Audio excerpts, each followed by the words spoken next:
Jacob entendit parler les fils de Laban, qui disaient « Jacob a pris tout ce qui appartient à notre père. C'est à partir des biens de notre père qu'il a bâti toute sa fortune. » Jacob observa le visage de son oncle et constata qu'il ne se comportait plus vis-à-vis de lui comme auparavant. Alors le Seigneur dit à Jacob « Retourne au pays de tes pères, dans ta parenté. Je serai avec toi. » Jacob appela ses femmes, Rachel et Léa, pour qu'elles le rejoignent dans le champ où il se trouvait avec le bétail.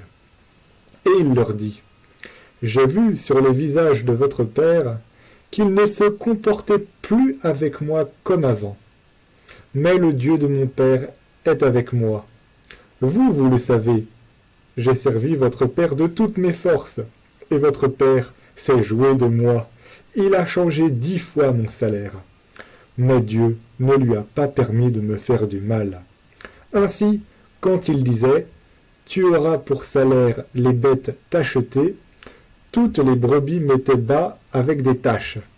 Et quand il disait « Tu auras pour salaire les rayés », toutes les brebis donnaient naissance à des brebis rayées. C'est ainsi que Dieu a enlevé son troupeau à votre père et me l'a donné. L'ange de Dieu me dit en songe « Jacob !» Je répondis « Me voici !» Il me dit « J'ai vu tout ce que t'a fait subir Laban. Je suis le Dieu de Béthel, là où tu as fait l'onction sur l'autel, et où tu t'es engagé envers moi par un vœu.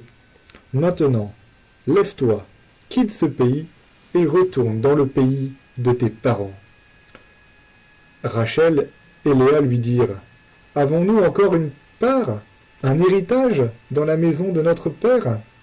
Ne nous a-t-il pas traités comme des étrangères, puisqu'il nous a vendus et qu'il a mangé notre argent? Maintenant, puisque toutes les richesses que Dieu a enlevées à notre père sont à nous et à nos fils, fais donc tout ce que Dieu t'a dit. » Alors Jacob se leva et fit monter ses fils et ses femmes sur les chameaux. Il emmena aussi tous ses troupeaux et tous les biens qu'il avait gagnés pour retourner chez son père Isaac.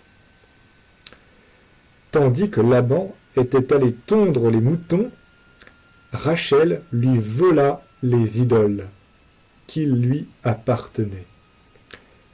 Et Jacob s'enfuit sans prévenir son oncle Laban. Il partit donc avec tout ce qu'il possédait. Il se leva et traversa l'Euphrate pour se diriger vers la montagne de Galaad.